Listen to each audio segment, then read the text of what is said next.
and created Steely Dan around Donald's record deal. So basically it's Donald's thing. And so that gave me the opportunity. Then I went out on the road and played, so I couldn't play on their first album. But I'm playing something on most of their albums. Somewhere on there I'm on most of the stuff. You know, Showbiz Kids, so you can certainly hear me on that one. And I can't even think of them all. But at any rate, I love playing with those guys, and it was great. In fact, people always go, "Ricky, don't lose that number," and it actually is true. I'm not the Ricky in the song, but I was at a studio one night, and whatever, I lost his telephone number or something. And so he jotted it down on a piece of paper and said, "It's okay," because they call me Ricky. And he said, "So Ricky, don't lose this number." And I said, "Okay, I'm going to put it in my pocket." Well, then later on, he says he went ahead and said, "That's a pretty good title." So they wrote the song. So it's not about me, but somehow I was the impetus of that song. Well, thank you. You're welcome. All right, thank you, sir. Yes, sir. How you doing? My name's Larry Basson from New York. How you doing, Larry? I have one question for you, and then I have something to give you. Okay. My first question is... Hope it's not a disease. I've had enough colds in the last couple of I weeks. promise. I know you're battling it yourself. I know I'm also a professional musician. It's Oh, really good. tough when you get a cold to sing through terrible. it. And I admire your courage doing it and not standing back and saying, "I got to get rid of this thing first." Yeah. I was really very considerate of you on this cruise. But did you happen to know a guy when you were in Dayton named Pat Adkins? He was in a band called The Gray Imprint. No, I don't remember that one. I'd probably remember some of those bands from those days. I remember the Jokers. In my song Rock and Roll Hoochie Coo, there was a band called the Jokers. They were laying it down. That was a band that really existed in Ohio. I'd go jam with them. Dickie Betts was in the Jokers, as a matter of fact. But the other band I remember from the area was a band called the Twilighters. The Twilighters played the blues music, and I used to go hear them as a kid. My dad would sneak me in the back door, so I'd hear them. Yeah, Pat used to tell me about them too. Pat and I were like brothers for 46 years. Twilighters were fabulous. He was my drummer for 46 years. He just Wow. passed away last May. Oh, It was really a God bless sad him. thing. But I know he used to talk about you. Anyway, getting back to what I have for you.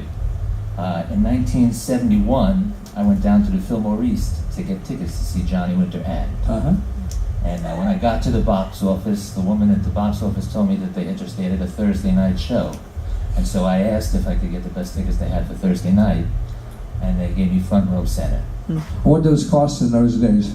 $5.50. Oh my gosh. Good times. On my way to the show, I passed a friend of mine on the street in Queens who was a photographer. And I told him where I was going and what I was doing, and he said, "Take my camera." And I said, "I don't know if I want to be flashing flash bulbs in their faces from the front row." He said, "No, it's 35 millimeter. Do you have front row pictures from that show? I certainly do for you. Wow. Wow.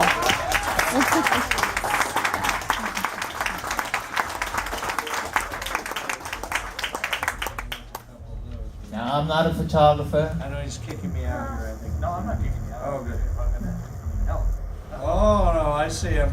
Those are great, thank you. Yeah. Pictures of you and Johnny. There's one.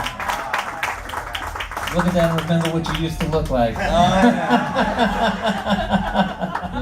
I'm in the same boat, brother, so don't worry about it. I understand. And, you know, we fight against time. Yes, we all do. But you're doing pretty good, brother. You really Thank are. you. Thank you. Thank you very much. Hello, my name's Richard Dwyer. I'm from the Bronx, but I live in Florida now. From the Bronx. From the Bronx. Just two quick things. First off, I graduated high school in 1972, and every single party that I was at that whole year, when somebody's parents went out and we took over their house, that Johnny Winter and Live was blasted on as high as that stereo. Crazy would go. record there. It really is. And the other thing I really just wanted to say was how much I appreciated you taking time in your show to talk about the veterans and the first responders. Good. I know that it seemed as if you got a little choked up doing that yesterday, and I Oh. did listen to you, and I Yeah. really appreciate it. Well, so they're much. getting the wrong treatment nowadays. I mean, people, come on. Yep. We got to fix a few things in our country, or doubt. we're going to be in trouble. I I won't go into politics. I'm just saying we got some issues. Understood. Thank you. Thanks very much. And Rick, you know, I can't top any of this. You've covered so much. They've asked some great questions, but I will leave you with this because the scope of your work is just incredible. What is there left to accomplish? What do you have a, you know, as they say, the bucket list? But you know, for your professional career, is there anything that you really want to still do, or? I always tell people just maintaining enough success so that I can continue doing what I do, because that's really great. But he brought up something, the song Real American. I should mention something about that because we didn't talk about that at all. Real American is like one of the biggest songs, one of the biggest selling songs that's never been released as a single. And by selling, though, I don't mean I'm getting paid royalties from individual record sales. What I mean is the song Real American, I wrote it and we wanted it to be a patriotic song. We wanted it to be, you know, just a song for all Americans. And then I was working with the World Wrestling Federation, producing 2 records over there.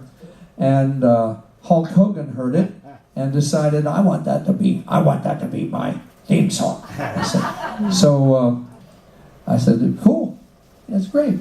But we were kind of let down in some ways. It's great having Hulk Hogan have it as a theme song, because that certainly gave it a lot of publicity and mileage. But it let us down a little bit because we didn't really envision it as a wrestling theme song. We envisioned it as something more. Then at some point, a long time, as time went on, we found that Hillary Clinton used that as her fight song, or her theme, whatever, when she was running in a primary against Barack Obama. And whether you like her or not, I'm not getting into that, we felt justified all of a sudden. We said, this is cool.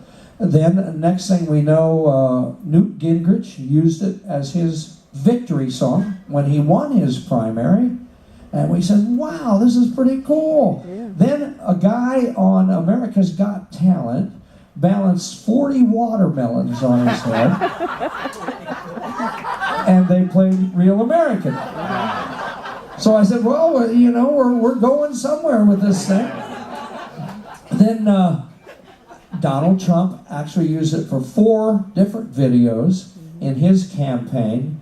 And I said, well, you know, and before that, Barack Obama unveiled his birth certificate. I heard you laugh now. I'm not laughing. He unveiled his birth certificate at the correspondence dinner, and they had a big screen behind him, and with that green birth certificate up there filling up the whole screen, and they played Real American, and every time that guitar riff played, dump, dump, the birth certificate would bounce in and out of the screen. That one got 22 million hits on YouTube. I haven't been paid a penny for the DNC. Got a dime for every hit. Give me a penny for every one of those 22 million hits and I'd be happy. But at any rate, that's a little extra. Side note. And what can we expect from you once you know this cruise is over and stuff? What does 2019 have in store? Well, we continue playing live concerts. Somebody asked about the new guys in the band. We really had to search to find them. We asked lots of people, and we went here and there, and one person led us finally to David Northup, the drummer, and I heard him play with Boz Scaggs, and I was very impressed with his style of playing with Boz Scaggs. And then I had a couple bass players in mind, and they weren't really jumping quick to the front of the line, so I asked David. I said, David, who do you play with? Who do you really like? And he recommended Tony Nagy, who is now our bass player. So I'm really happy. This is only the first 2 performances we've done. on this cruise. The one my throat was so hoarse. The first night was the first one, and the second one was yesterday by the pool. And I'm by that second one, I'm going like, man, this is going to be, these guys are going to rock. Yeah. So I'm very happy with them.